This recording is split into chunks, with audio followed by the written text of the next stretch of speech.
ಪುರಾತನ ಭಾರತದ ದಕ್ಷಿಣ ಭಾಗದಲ್ಲಿ ರಾಜ ಧರ್ಮವರ್ಮ ಎಂಬ ಮಹಾರಾಜನ ಆಡಳಿತ. ಧರ್ಮ, ನೀತಿ, ಜ್ಞಾನ ಈ ಮೂರು ಗುಣಗಳಿಂದ ನೆಲೆಯಾದ ಅವನ ರಾಜ್ಯವು ನೂರಾರು ಹಳ್ಳಿಗಳು, ಜಾತ್ರೆಗಳು, ಹಬ್ಬಗಳು, ಸಂಗೀತ, ನೃತ್ಯಗಳೊಂದಿಗೆ ಸಂಸ್ಕೃತಿ ತುಂಬಿದ ಸ್ಥಳವಾಗಿತ್ತು. ರಾಜನು ಪ್ರಜೆಯನ್ನೇ ತನ್ನ ಕುಟುಂಬವೆಂದು ನೋಡುವವನು.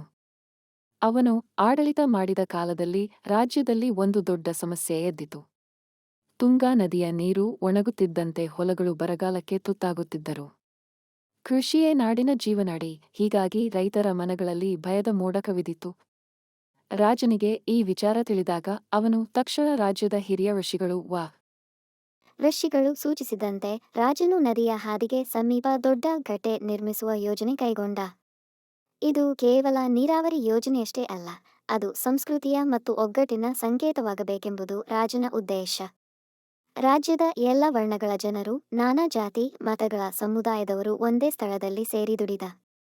ರಾಜನನ್ನು ಹೊಗಳಿದೊಮ್ಮೆ ರಾಜ ಧರ್ಮವರ್ಮ ರಾಜ್ಯದ ಸುತ್ತಮುತ್ತ ಸಂಚರಿಸುವಾಗ ಒಬ್ಬ ವೃದ್ಧ ರೈತ ಅವನ ಬಳಿಗೆ ಬಂದು, ಮಹಾರಾಜ, ಈ ಕಟ್ಟೆಯಲ್ಲಿರುವ ಪ್ರತಿಯೊಂದು ಇಟ್ಟಿಗೆಯೂ ನಿಮ್ಮ ದಯೆಯ ಪ್ರತೀಕ. ನಮ್ಮ ಬದುಕು ಉಳಿದದ್ದು ನಿಮ್ಮ ಕಾರಣದಿಂದ ಎಂದು ಹೇಳಿದನು. ರಾಜನು ನಗುತ್ತಾ, ರಾಜನ ಕರ್ತವ್ಯ ಪ್ರಜೆಯನ್ನು ಧರ್ಮದ ಮಾರ್ಗದಲ್ಲಿ ನಡೆಯುವ ಆಡಳಿತ, ಇವುಗಳ ಜೀವಂತ ಉದಾಹರಣೆಯಾಯಿತು.